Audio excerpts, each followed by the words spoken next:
বেশ সুন্দর লাগছে তোমাকে।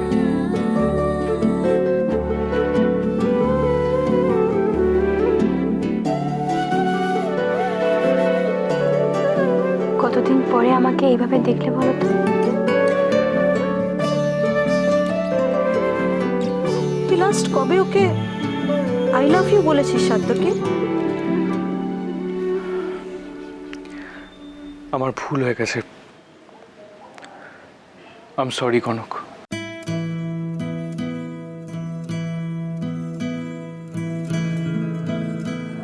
সারাদিন কোথায় ছিলে? এখন বউকে দেখে ভালোবাসা দেখানো হচ্ছে না? ভালোবাসা আর দেখাতে পারছি কোথায়?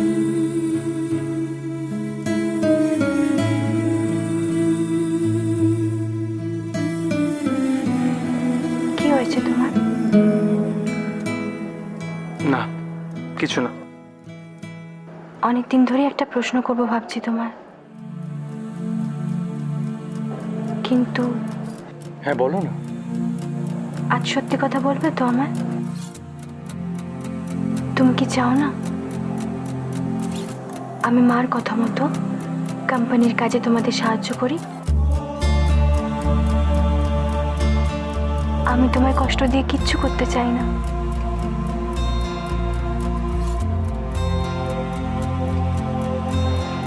বেশ, আমি কালই মাকে বলে দেবো আমার জন্য এই বাড়ি সব।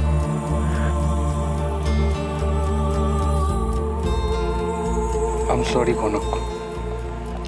আসলে ব্যাপারটা সেটা না। আমি তোমাকে সবসময় আমার মতো করে পেতে চাই আসলে। বুঝেছি। কি বুঝেছো? খুব হিংসুটে হয়ে গেছো তুমি। হয়ে গেছি নাকি সবসময় ছিলাম? কোনটা?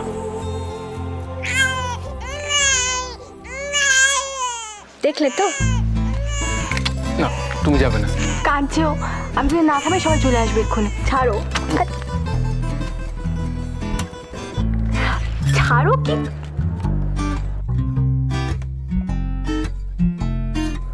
যেমন বাবা তেমন তার ছেলে, তাই না? দুজনেই একদম সমান হয়েছে। যতক্ষণ না পূর্ণিমার পুজোটা তোমাদের বাড়িতে হচ্ছে তুমি কিন্তু তোমার স্বামীর কাছে যেতে পারবে না।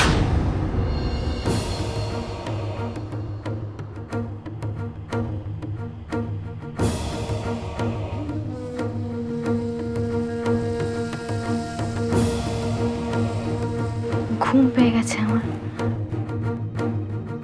তুমি ঘুমিয়ে পড়ো।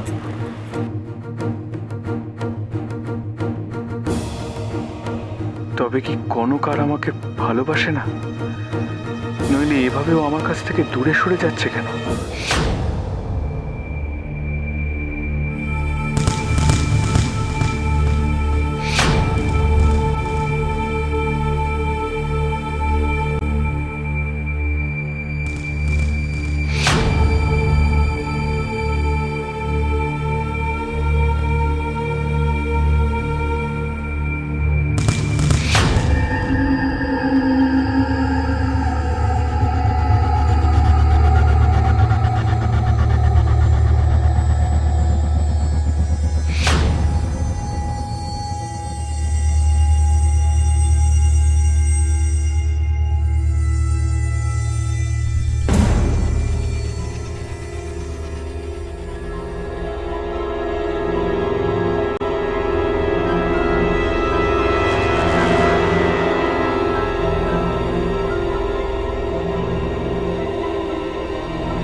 দিকেই গেল না, তার মানে কি ঘরটাতেই ও রাস্তা না?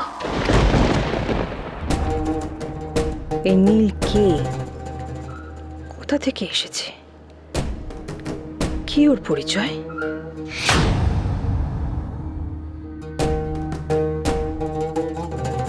নমস্কার, নীল।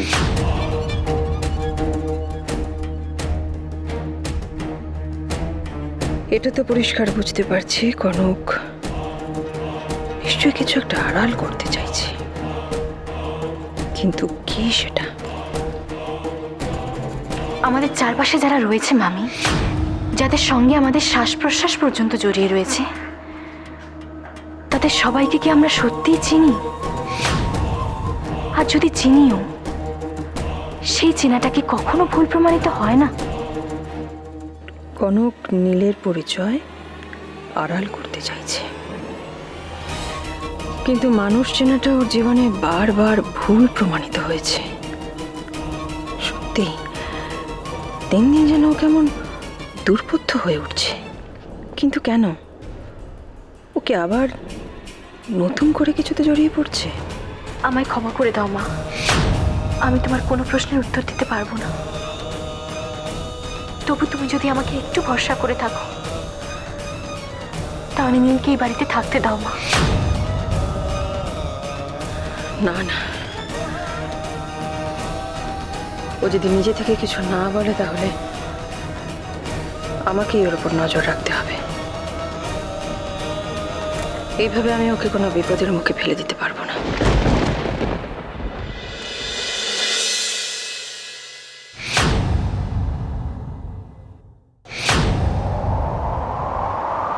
কনক, কনক,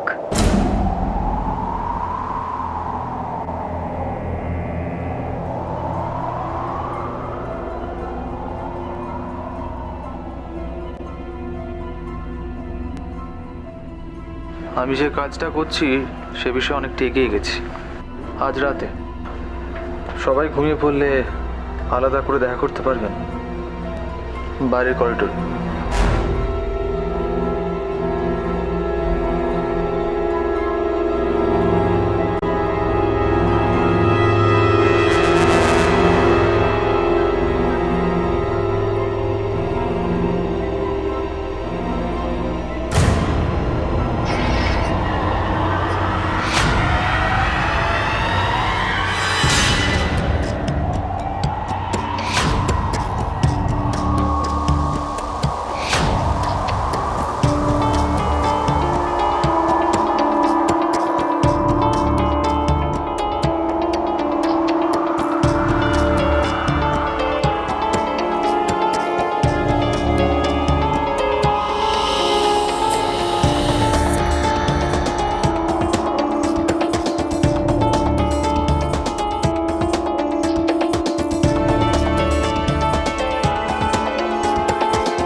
কি ব্যাপারটা, তো দেরি করলেন কেন?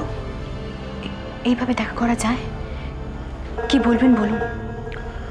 আপনি যেটা অনুমান করেছিলেন সেটা একদম সঠিক। এই বাড়িতে একটা বিরাট বড় গন্ডগোল হয়েছে। তাহলে এখন উপায়? উপায় যাই হোক না কেন, সেই সমস্যার সমাধান আমাকে করতেই হবে। কিন্তু কিভাবে করবেন? আমার মাথায় একটা দারুণ আইডিয়া রয়েছে। কি আইডিয়া বলুন। দেখুন কনক, কাজটা কিন্তু খুব একটা ইজি নয়। যতই শক্ত হোক, আমার পরিবারকে বিপদের হাত থেকে বাঁচানোর জন্য আমাকে পারতেই হবে। আপনি শুধু আমাকে বলুন আমায় কি করতে হবে। কিন্তু বিষয়টা তো আপনি আগে ভেবে দেখেননি।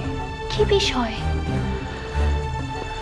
দেখুন, এই কাজটা করতে গিয়ে যে যথেষ্ট বিপদ রয়েছে সেটা আমি মানছি, কিন্তু তার চেয়েও বড় কথা হলো এই পরিবারের কাউকে কিছু না জানিয়ে এরকম একটা স্টেপ নেওয়া যথেষ্ট রিস্কের। এইটুকু রিস্ক আমাকে নিতেই হবে।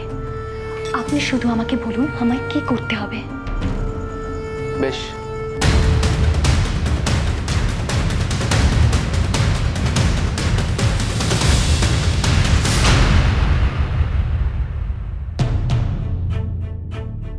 এত রাতে দরজা খোলা?